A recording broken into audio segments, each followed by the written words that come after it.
வாக்குப்பதிவு எந்திரங்களில் வாக்களிப்பது குறித்த செய்முறை விளக்கம் சென்னை தலைமைச் செயலகத்தில் நடைபெற்றது.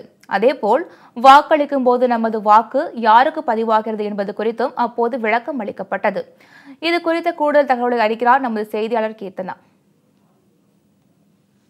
தமிழகம் முழுவதிலும் 38 நாடாளுமன்ற தொகுதிகளுக்கும் 18 சட்டமன்ற தொகுதிகளுக்கும் தேர்தல் நடைபெற இருக்கிறது. அந்த தேர்தல் நடைபெறும் பொழுது வாக்குச்சாவடிகளில் எவ்வாறு வாக்களிப்பது என்பது குறித்த ஒரு செய்முறையை தற்பொழுது பார்க்க இருக்கிறோம். முதலில் ஒரு வாக்காளர் அந்த வாக்குச்சாவடியை சென்று அடைந்த பிறகு அங்கு உள்ள பிரசைடிங் ஆஃபீஸர் எனப்படும் அந்த அதிகாரியிடம் தனது அதாவது அடையாள அட்டை வாக்காளர் அடையாள அட்டைகளை காண்பித்து அதை சரிபார்த்த பிறகு அவர்கள் வாக்களிக்க அனுமதிக்கப்படுகிறார்கள்.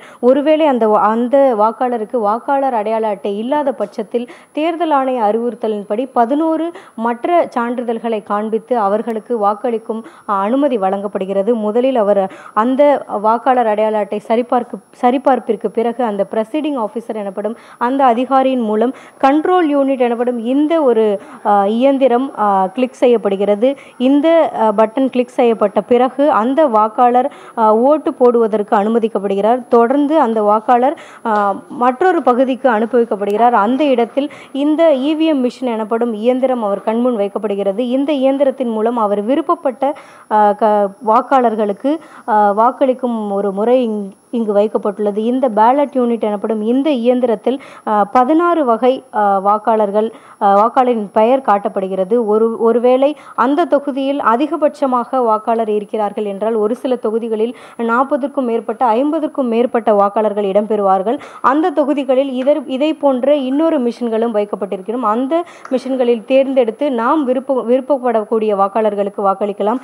தொடர்ந்து இந்த விருப்பப்படக்கூடிய அந்த வாக்காளர்களின் சின்னத்தை நாம் அழுத்தும் பொழுது இந்த விவிபேட் எனப்படும் இந்த மிஷினில் 2 நொடிகளுக்கு பிறகு நாம் யாருக்கு வாக்களித்தோம் என்ற அந்த பெயரும் சின்னமும் இங்கு காட்டப்படுகிறது. இந்த விவிபேட் அதாவது voter verifiable paper audit trail எனப்படும் இந்த விவிபேட் இயந்திரத்தில் அந்த பேப்பரானது ஒரு 7 நொடிகளுக்கு யாருக்கு வாக்களித்தோம் என்பதை தெரிவுபடுத்தும் வகையில் இந்த மிஷினில் காட்டப்படுகிறது.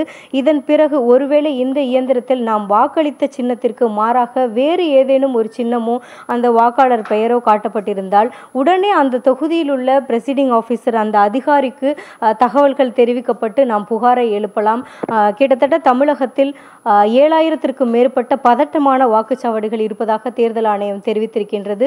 அந்த வாக்குச்சாவடிகள் மட்டுமல்லாமல் கிட்டத்தட்ட 7000க்கும் மேற்பட்ட வாக்குச்சாவடி 30,000 வாக்குச்சாவடிகளில் வெப் ஸ்ட்ரீமிங் எனப்படும் கண்காணிப்பு கேமராக்கள் மூலம் அந்த வாக்குப்பதிவு இயந்திரம் தொடர்ந்து அந்த மாவட்ட தேர்தல் அதிகாரிகள் மூலமும் கண்காணிப்பாளர்கள் மூலமும் தொடர்ந்து கண்காணிப்பில் இருக்கும். இது போன்ற ஒரு குற்றம் எழும் பட்சத்தில் நாம் நமது அதிகாரத்தில் அந்த வாக்குப்பதிவு இயந்திரத்தில் ஏதேனும் பழுது ஏற்பட்டிருந்தாலோ ஏதேனும் தவறு ஏற்பட்டிருந்தாலோ அந்த தொகுதிக்கான அதிகாரிகளிடம் நாம் புகாரை எழுப்பி நமது புகாரை தெரிவிக்கலாம்.